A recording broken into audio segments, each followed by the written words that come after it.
She looked like just another contractor, wearing oil-stained khaki pants, a worn gray work shirt, and boots that had seen better days.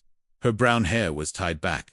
Her hands were covered in grease. She was quiet, tired, focused. Lena Morales. Nobody knew her name. Nobody cared.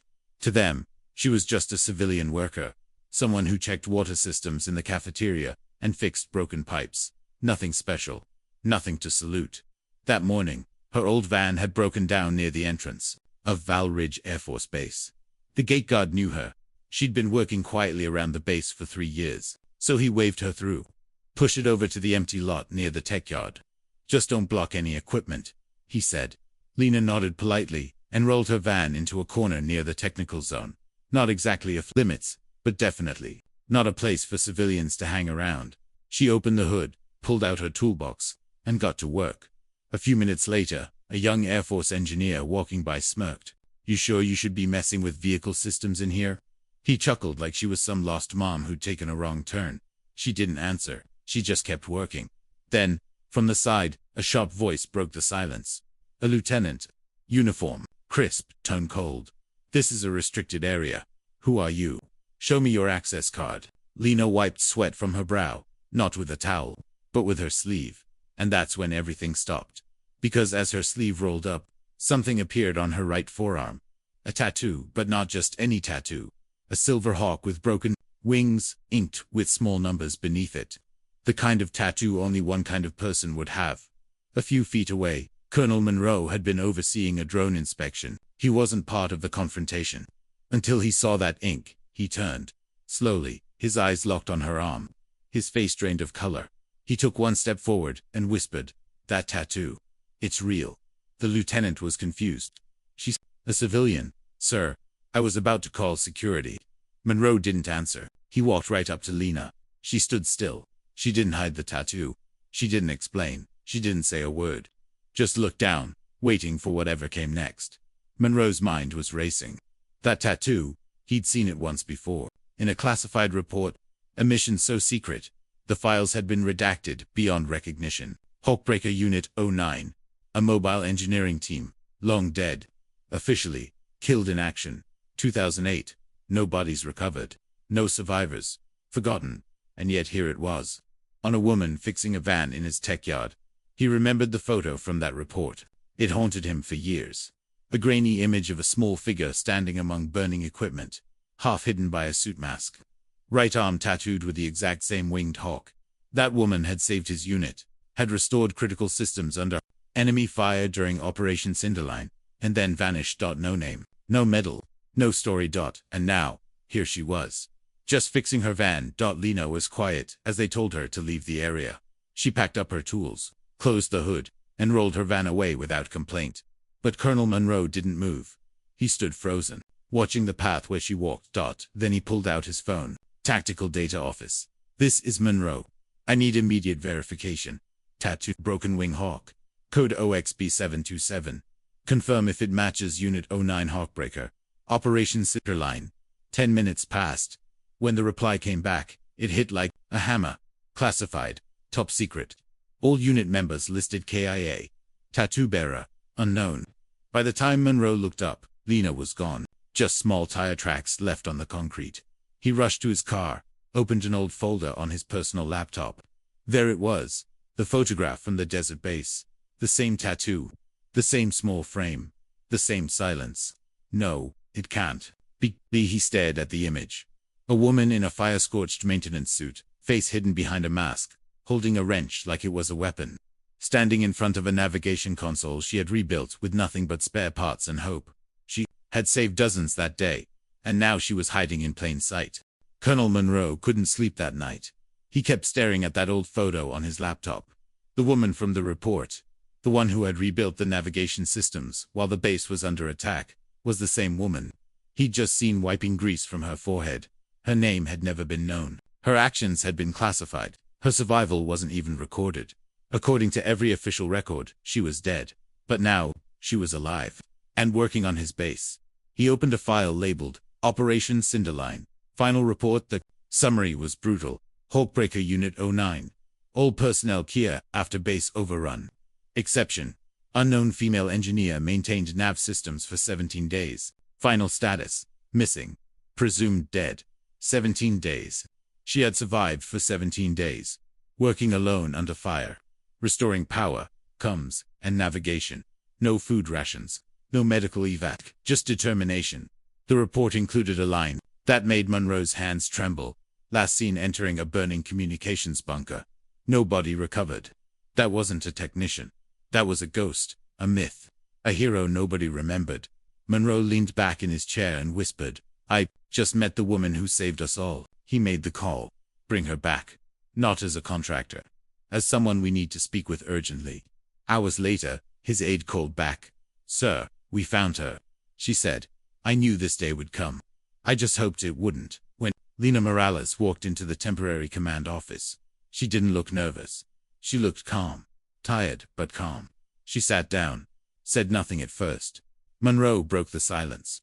"Are you the person in this photograph?" She nodded. "I tried to fix the nav systems. I succeeded. But when I came out, my whole unit was gone.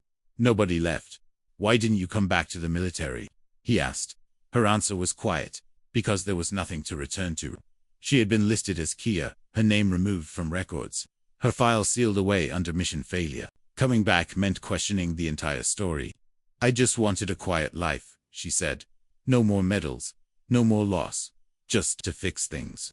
But Monroe wasn't satisfied. "You saved an entire base. You kept the navigation system running, when the rest of us had given up. Without that, we would have never coordinated a defense. Without that, air support would have never found us." He paused, then said firmly, "You saved everyone." Lena shook her head slowly. "I saved a system. Others saved lives. I just made sure things worked." Monroe dove deeper into the records. He found the truth that had been buried under red tape. Lena had been on medical leave for a knee injury during the attack. She wasn't even supposed to be at the base. But when she heard the distress calls, she didn't run. "I knew the system. I knew it inside and out. And I couldn't stand by and let people die, just because I wasn't officially assigned to help." For 17 days, Lena worked in the dark, hiding in tunnels, dodging enemy patrols, patching broken wires, rewriting software with burned fingers, and surviving on what little water she could. Fine, she only came out when it was safe to fix what needed fixing, then vanished again. By the time rescue teams arrived, the nav systems were still running, but the engineer was gone. They assumed she had died. Her body lost in the destruction.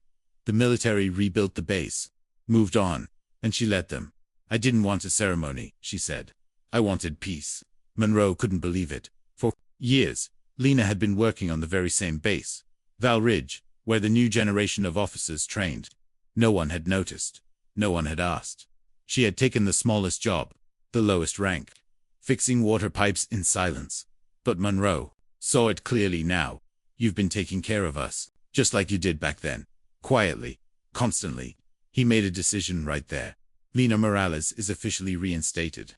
Her record will reflect her survival, her actions, her sacrifice.